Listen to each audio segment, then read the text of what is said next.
Hey everyone, welcome to Sauce's Best Catering. I am Chef Charlene Sauce, or to those of you familiar with me, Charlene the Shield. Please remember to like and subscribe to my YouTube channel, and soon on my blog we'll be offering a paid recipe section and also a teaching class via video that you can sign up for. But in the meantime, be sure to like and subscribe today to Sauce's Best Catering, and on YouTube you'll find me as Charlene Sauce.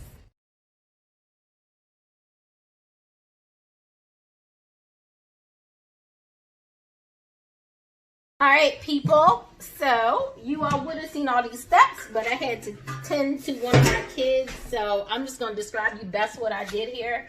These are lamb shanks. They're Australian lamb shanks. They were marinated last night for the most part, but today what we added was some Dale's seasoning, a little vanilla, some cinnamon, and some...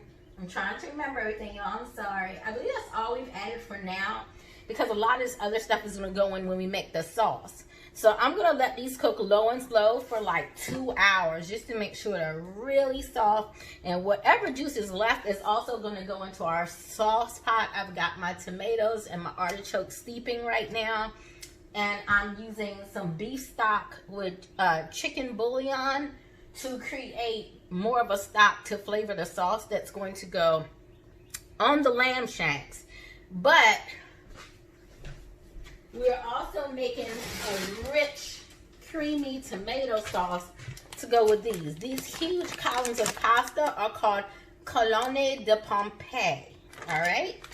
And I also already made my focaccia bread. So now we're just getting to the other parts. It is so hot, y'all.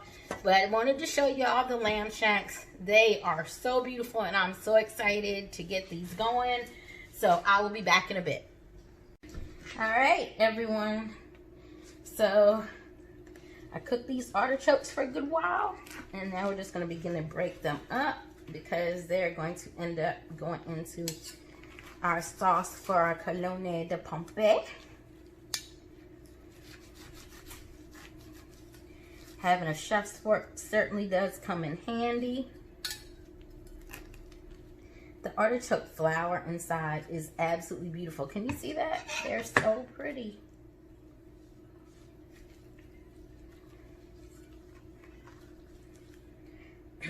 So, I think it's easier. I'm part of my dress. I was really cute earlier, but I'm just not going to mess up my nice clothes. You know, and so on and so on. So I think I need to let these cool just a little bit. They're really a lot harder to get through than I thought, and I'm not trying to burn my finger. Easy to split in half, not so easy to do everything else too. All right.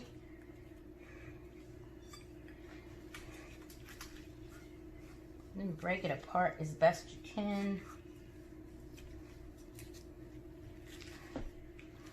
I kept the stalk off of mine, but I use everything else. I can't speak for how other people eat their artichoke.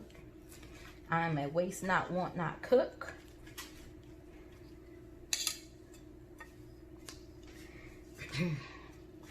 And so this is how we're going to do these for now. And you can separate out the parts that you don't want in your sauce after you've cooked it down some, right? So right now we have all of this. Right? You see it. What I would suggest to be the easiest way of getting things done, if you have one, is always your handy dandy food processor.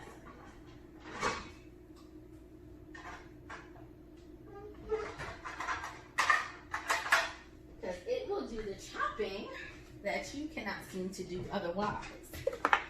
And it will make things nice and small for you. All right. First, you're gonna put your blade in. Put your blade in. Grab these in. Pouring in olive oil will help this break down better.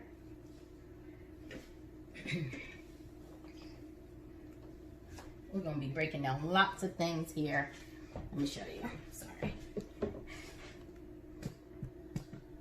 We are about to be breaking down lots of things actually in this food processor, because this is the part where we're building that lamb sausage sauce.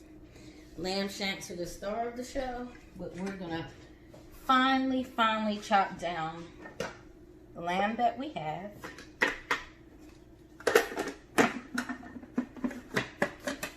So first we're going to line this all up good.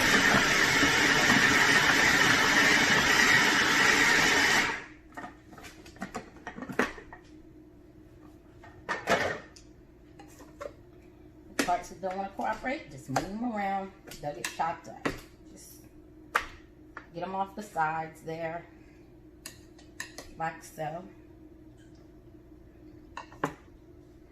And you definitely want to like slow cook this, because it is still a little tough. And we don't want that. We do not want tough. We want very, very soft and done. All right. A little oil in. You can do it to the thing on top, or you can just do it like this. Either way is fine, in my opinion. I have not added salt yet because I'm going to be salting the salt.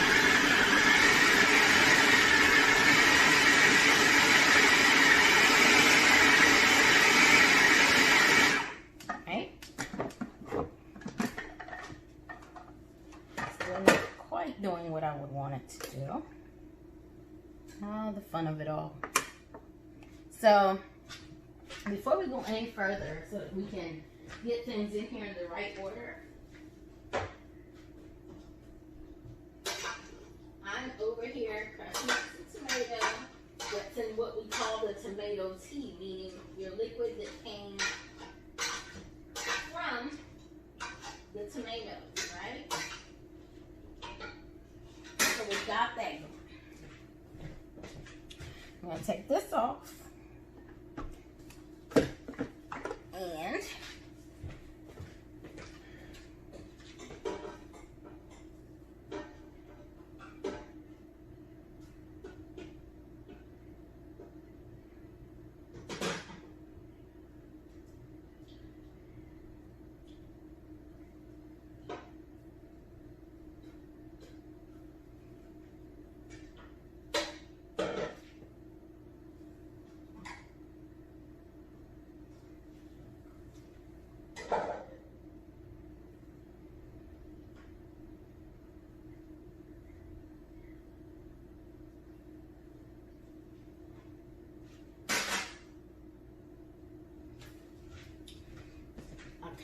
the rest of these we're going to roast in the oven.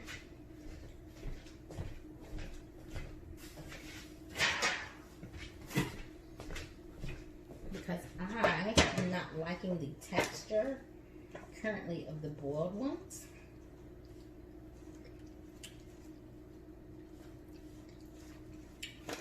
So you put these in, break them apart as much as you can.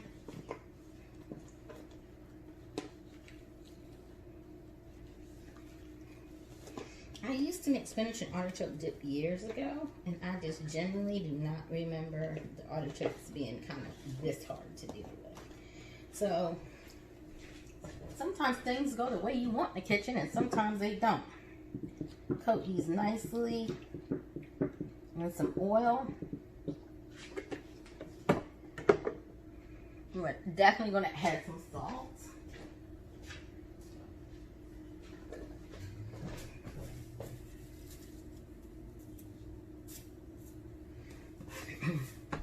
Add a little water to it at the bottom.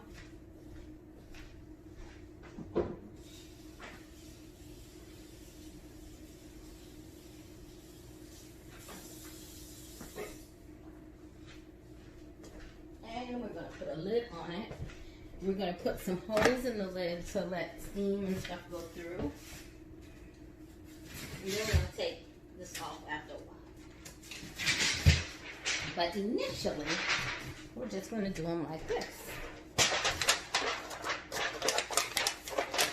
When you're cooking, don't let it frustrate you if things aren't going exactly how you want.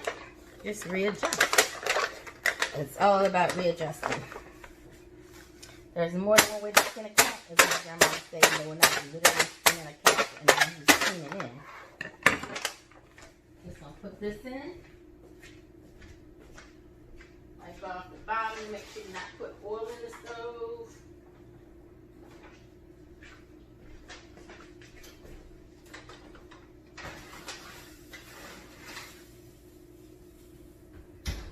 Alright.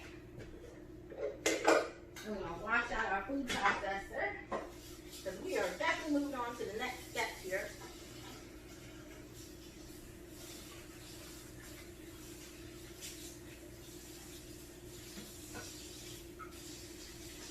Next step of a couple of things, actually. We're going to get back to that in a moment.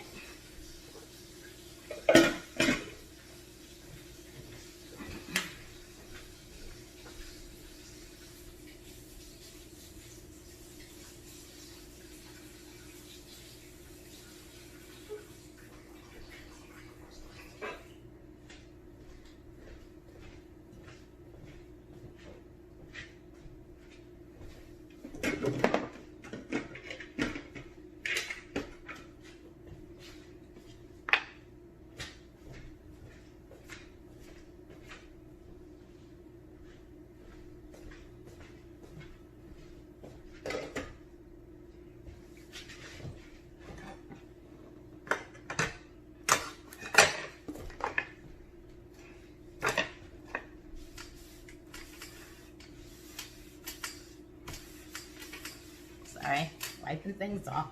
Alright, sorry about that. So let's get back to it. Sometimes you just have a day that is a day. You know what I mean? Today is mine.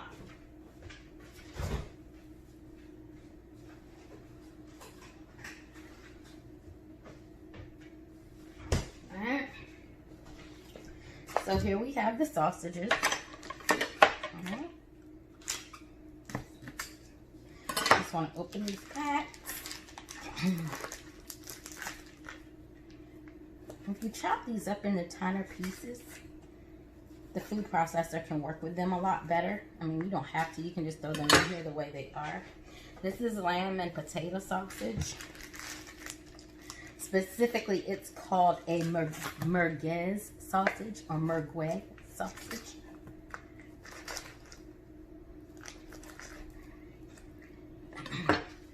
And all of these items are going into the sauce. We got some mushrooms, some shallots, we got some tomato paste, we got a few more things to add here as we go. This sausage smells heavenly. It smells so good.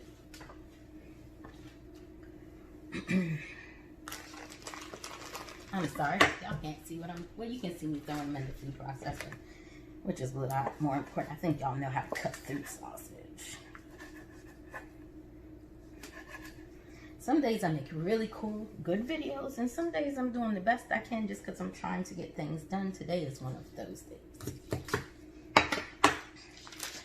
At this point, we are trying to get it done.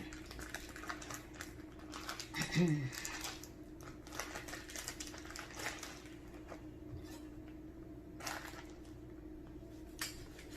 can group them all together and cut through one time. Takes up a lot less time than what I was doing, which was cutting them one at a time. Just be careful of your hands when you're doing it this way. Okay, so that's the rest of the sausage.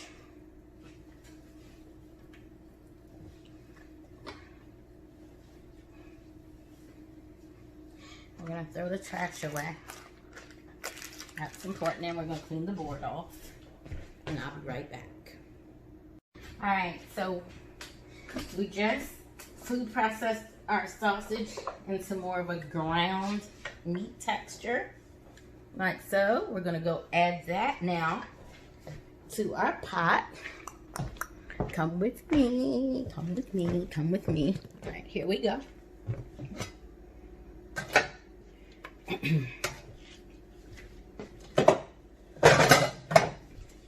Try our best not to waste any of this. I'm going to try to get all the meat in there.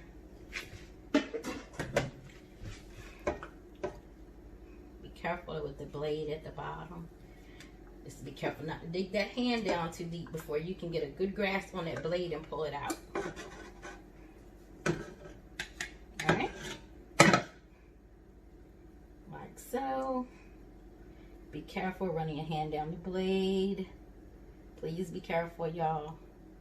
That is a good way to hurt yourself. So we're going to clean this out. Because the next thing that we need to do is chop our mushrooms. And I am chopping them this way too today. I am exhausted, but I wanted to make this a really good meal. So we're going to keep it going. And we're going to do it this way. That way, I still get it done.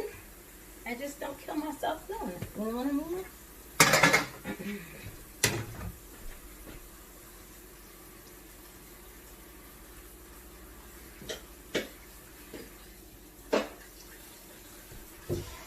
So while that's getting nice and soapy, go ahead and mix in everything in here.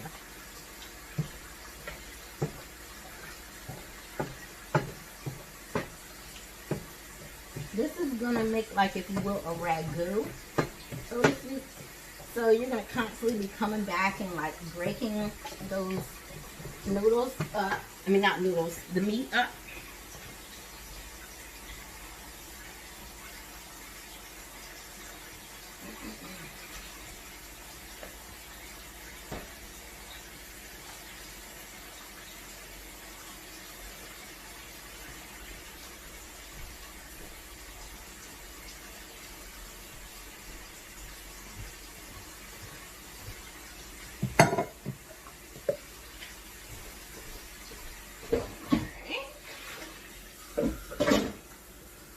Things off real quick.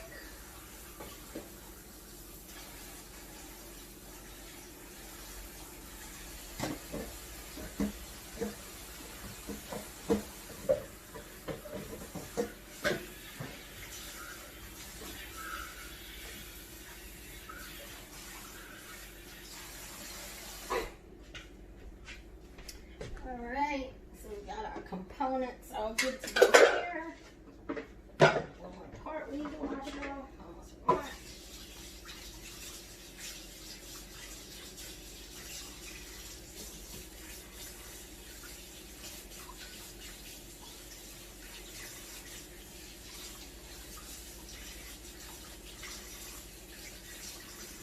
Okay. Alright, so I'm going to sit this over here real quick.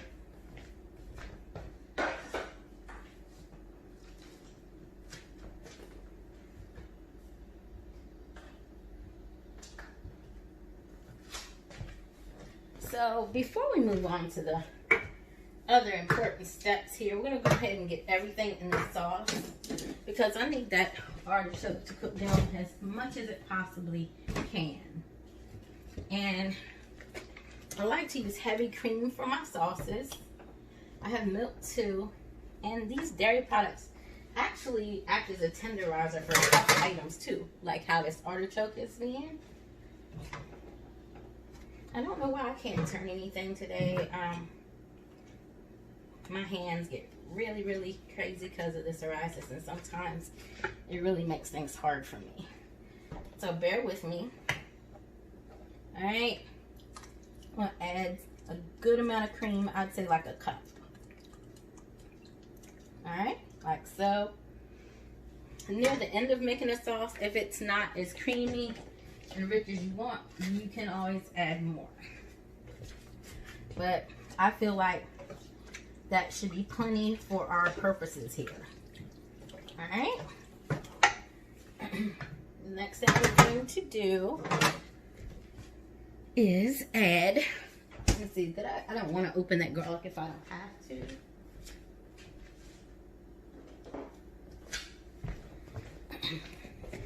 The next thing we're going to do is put in a generous amount of garlic. I can't eat a sauce that's not garlic down. I'm telling you, it has to be that way for me. But you put in as much as makes you and your family comfortable. Some people don't like overpowering garlic. I love it. That and pesto just has to be my stuff. That seriously has to be in it. Alright? So we're also going to add a little balsamic vinegar. We're going to be topping this dish with a beautiful balsamic. That is the more expensive balsamic. It's aged and it's thicker in consistency. And it comes in these beautiful, almost perfume looking bottles. It costs more, but it's way richer than what we just used. Alright. Next thing, we're going to get the tomatoes in there.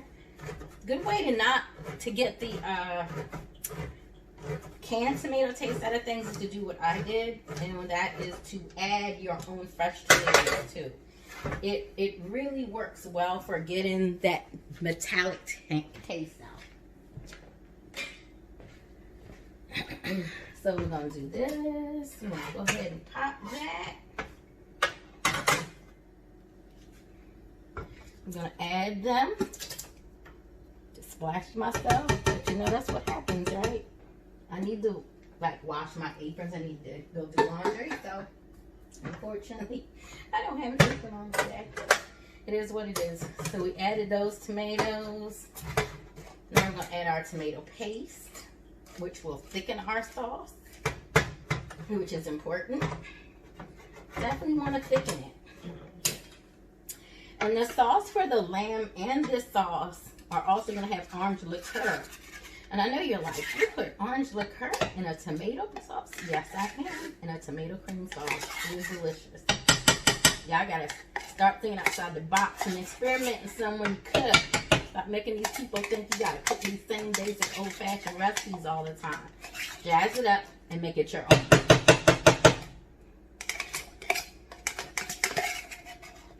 My mother would have added water to get the rest of that paste out.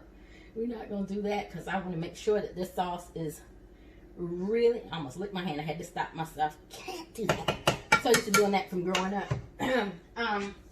But you want to basically keep your sauce as thick as you can so it sticks to these beautiful fat Colonne de Pompeii noodles.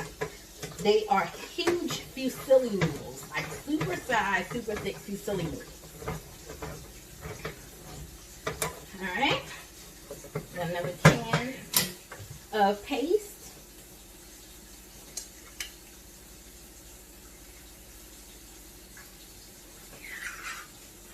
One of these days I'm actually going to make tomato paste from scratch. I made Paprika bread today from scratch.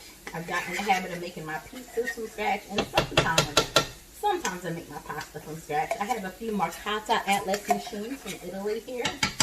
They are my babies. I also have some American stand mixers in the Emerald pasta machine too, but honestly, the old-fashioned hand-cranked one from Atlas is so much better. I just feel like it gives you a better quality of noodle and better control. I'll wash our knife off really quick and throw this stuff away.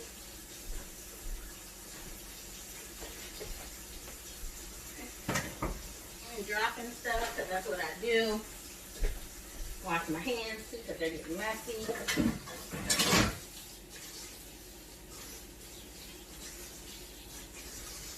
Okay. Last thing going in now, well, not the last. This is so important. Pesto. If you have time to make your own, make it. It's very hard to find stores around here with pine nuts. Because if I could, I would be making mine too. I need to go to Whole Foods and get some pine nuts, and then I can make my own fresh pesto. Everything is better fresh if you can get it that way. Always, always, always remember that. Get it fresh, folks, if you can. Try to get all of that in there because you want this sauce to be like just so tasty. Alright.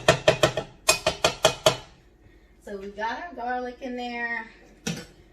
We've got some balsamic in there.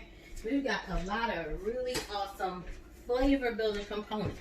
We're not done because we still got to chop up some more stuff and put it in here. This is something I made in my pestle mortar bowl. This is pink Himalayan salt and black peppercorn with olive oil. So this little cup, I say about half a cup size in there. And then the last thing you want to worry about for this first step of cooking it, folks, do not try this at home. It is dangerous and I shouldn't be doing it myself. But, you know, there's a lot of things I shouldn't do. I always have, if you know me. Alright. And we're going to add, and I hate these tops. I do not want to shake it. I want to pour it. Thank you. Some red wine vinegar. Just a splash. Not much. Alright. You're going to stir this all up now. Get this to thicken up. Stir it, stir it, stir it. You're going to turn the heat on. Never cook tomato or creams on high. Always, always, always cook them at 3, 2, or low. Just stir this. Make sure you get all the paste throughout your mixture here. Make sure you're really getting it really mixed up. And now we're going to go food processing other things that go in here and get them done also. And hopefully all of this is going to tenderize that artichoke down to like just a beautiful, rich type thing. We're hoping. We can hope, right? Clean my spoon again. So I'll be back in a bit when I'm ready to add the other stuff to that sauce. Alright, so we're back.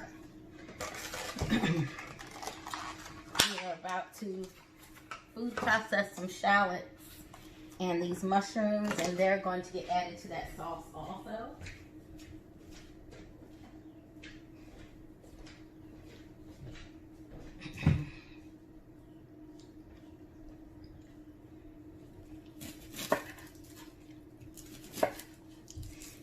Just make sure you get the skin off your shallots.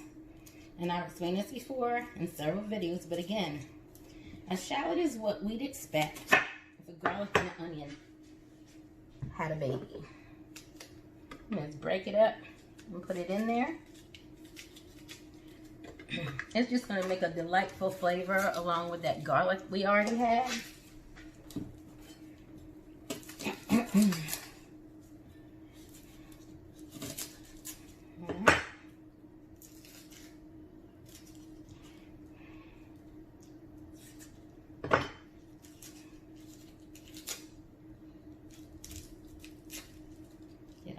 Off.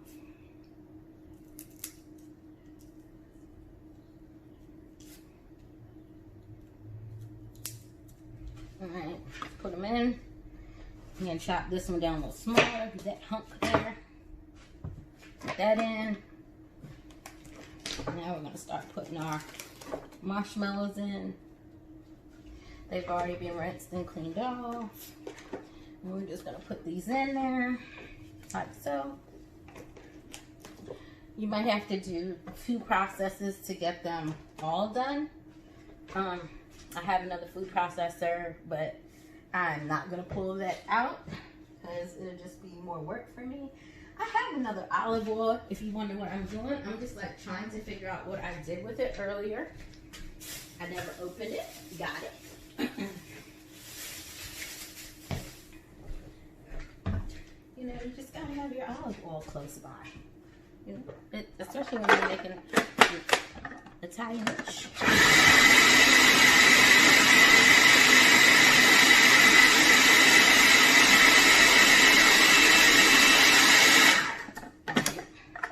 So we got that bit down. If you can get them all in here at one time, do it. You might be able to. I'm about to see if I can. We're definitely going to try for that. I don't think it's going to work. But you can't blame me for trying. Alright, top back on.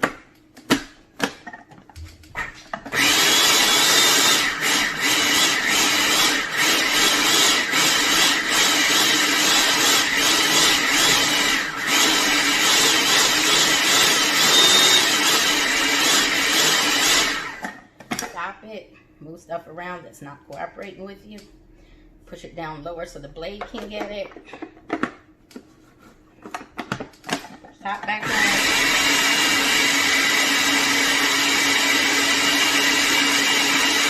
And if you have a few chunks left in there that are still big, it probably probably won't bother most people. You can't do that when you're professionally cooking, but if you're cooking at home, you can. So I'm gonna throw this in there right now. I'll be right back.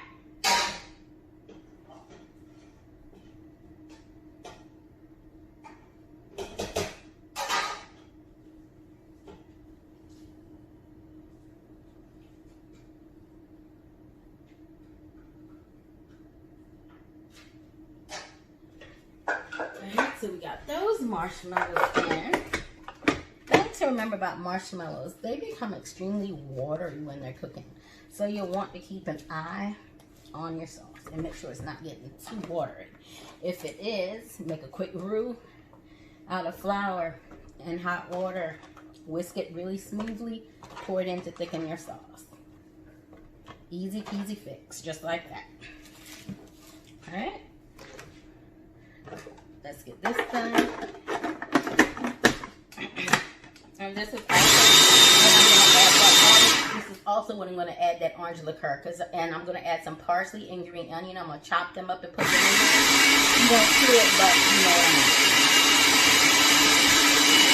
I mean. You'll know they're in there. Again, what you will not see me getting ready to cut up is green onion and fresh parsley. It is going in also.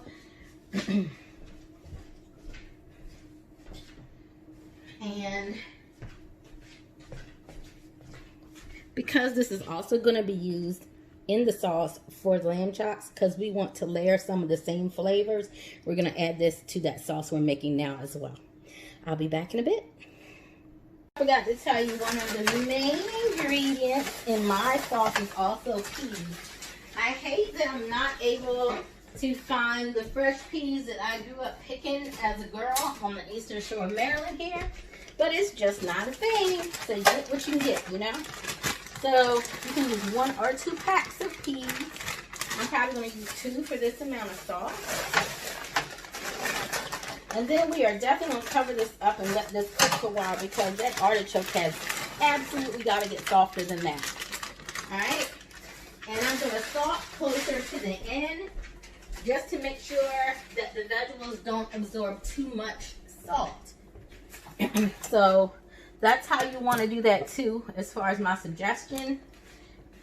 Add just a little capful of oil, not much, because you don't want greasy separating sauce.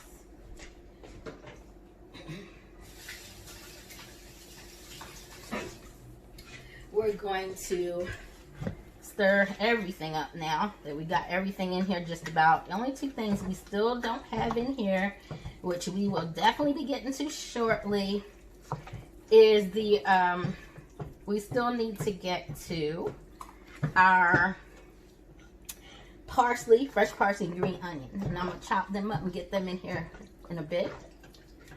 They're in no real hurry, like everything else in here has to gel together first. So, and I think we will put just a little salt, not much though. Remember, you don't want much. Just a little to bring those flavors forward. Alright. Tap that spoon, get everything off of it. Cover your pot back up. I've already got the lovely Alexa to set a timer for me, and so we'll be back in a while as things come along. Alright, so here we go. We're getting ready to cook these.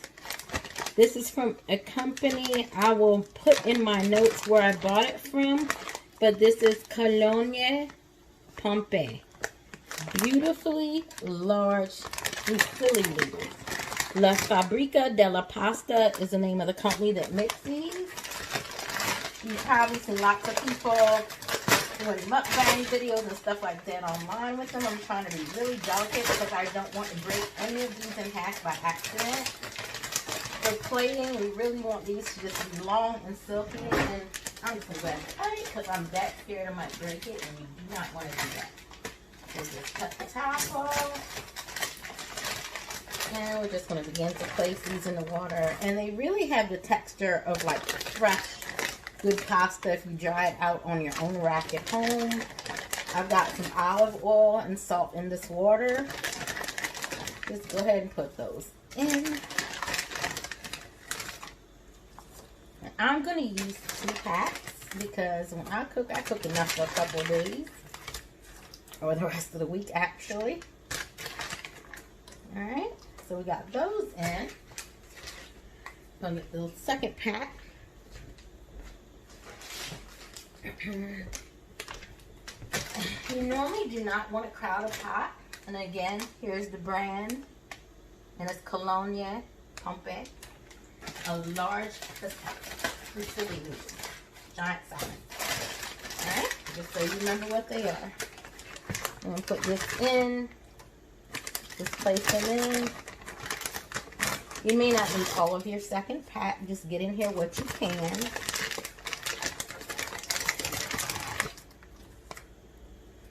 This does not feel like your usual, like, cheap store-bought pasta when you touch it. You can just tell the quality. It's magnificent. Alright.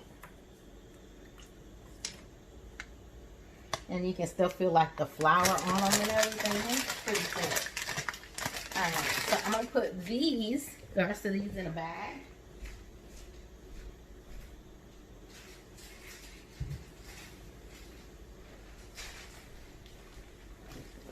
We're just going to cover our pot. I'm going to add just a little more oil just to ensure that these don't stick together, because for plating I want really good presentation. Cover it. The bag says these are so big that one serving is 3 of these noodles per person. So I feel as though I've made plenty. The lamb shanks are huge. The sauce also has ground lamb sausage in it. So we're going to be good.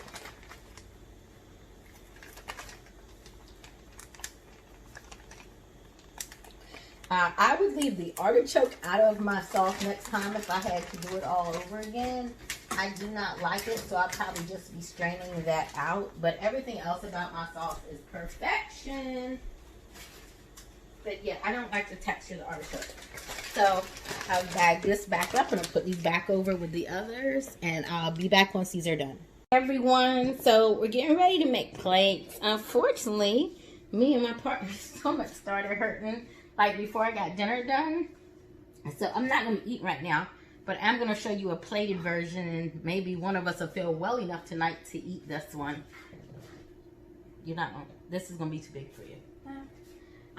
So right now we're just finishing up the pasta on the stove. It's finished cooking, but I just letting it cook a little bit in the sauce. And in the meantime, we're getting our garnishes ready. We're just getting together some fresh parsley to put on the plate. I've already got the tomatoes cut. Just gonna have some parsley on there and some tomato. And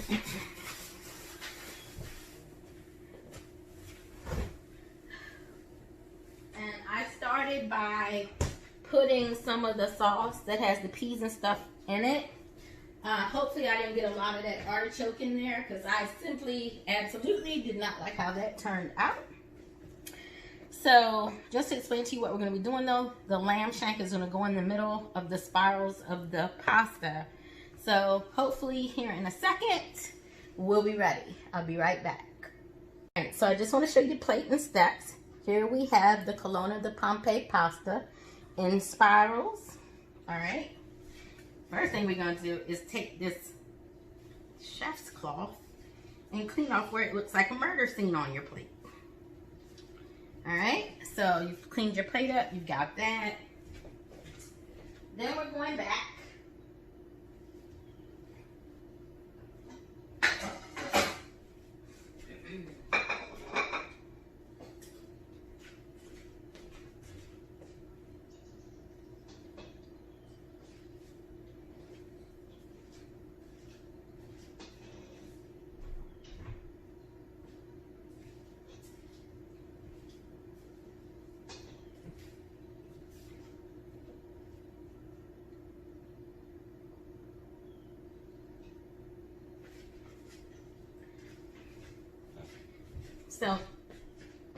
So now we have the Colonne de Pompeii, and we have our lovely lamb sausage ragu sauce.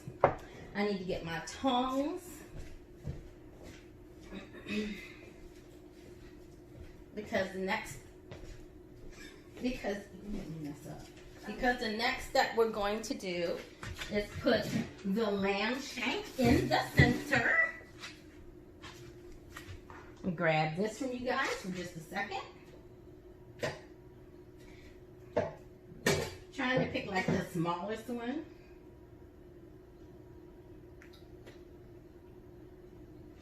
So you want to set that on your plate just like so. Yeah, and that's the smallest one. I know you're like, oh my gosh, that is nowhere near small. Well, it's the smallest one. And then what I want to do, other than make a mess, which is what I'm over here currently doing that you all can't see, is get the spoon. And you're going to get some of the broth with those herbs and stuff. And you're going to pour it over this pasta and the sauce you already had. And on the meat, even though we have another gravy for our meat. But just get some of this essence just to make sure this is absolutely perfect. I'm going to have to clean that plate up again, because that sure did make a mess. Alright, so we're going to lay the tongs down, which are also making a mess. Alright, just like so. This, what you see sitting here, is the focaccia bread that I made. But the first thing we're going to do at this point, we're going to get a ladle, because that way it's going to take forever.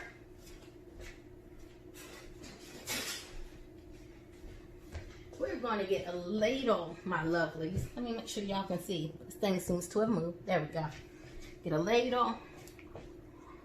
Give your gravy or sauce, whatever you want to call it, another good drip. And this goes on that lamb shank. Try to get it as coated as you can, because it's reinforcing the flavors that you cook the lamb in. And it's okay if it marries with the other sauce. That's why I was very specific about using kind of the same flavor in repetition throughout. So there we have that. So at this point, we're going to take some of the parsley. Well, first, actually, what we're going to do is take our clean chef's cloth and clean this up as best we can. Like so. Look at how beautiful that is.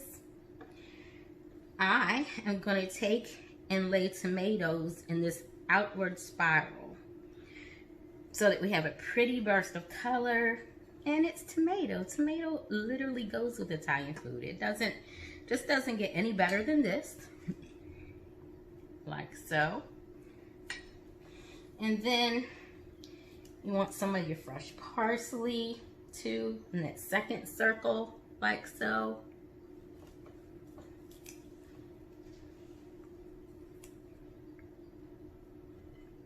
Just like that. Put a couple of sprigs on top. You don't want to overdo it. And 1 piece of your focaccia bread per plate. And you can just set that there like so. So what I'm going to do now is get a close-up video of this. And then I'm going to let this plate sit till some... Oh, I'm sorry. We forgot the most important things. Sometimes my brain gets ahead of me. One of the greatest things to go with lamb is feta. So you want to give a few feta crumbles, like so. And it's okay if they're getting the rest of the pasta too, because we're going to have a varying amount of cheeses here too. Alright? Just like so. And then the last cheese we're going to use is Parmesan, Asiago, and Romano. Like the good stuff. Just give that a sprinkle. A little too much came out there. Make sure your hands are clean and just redisperse it around. And just like that, you have a meal fit for a king or a queen. I'm going to get a good video and some pics. And then I'm going to fix the second plate for my daughter. Alright, honey. Here you go. We've got the lovely Colonne de Pompeii, which is super-sized fusilli noodles. We've got the lamb shank. We've got the gravy that we made for that. If you don't know, lamb pairs best with feta, so we have feta cheese. But we also have this Parmesan, Asiago, and Romano. We've got a lamb sausage ragu, which was cooked slow all day. And we have fresh homemade focaccia bread also. Look at those peppercorns, the rosemary, garlic. Just really delightful. Looks like it's falling off a bad angle. But yeah, just look at that. It is so beautiful. I love this plate. All right, gonna get some pics. Thanks for tuning in.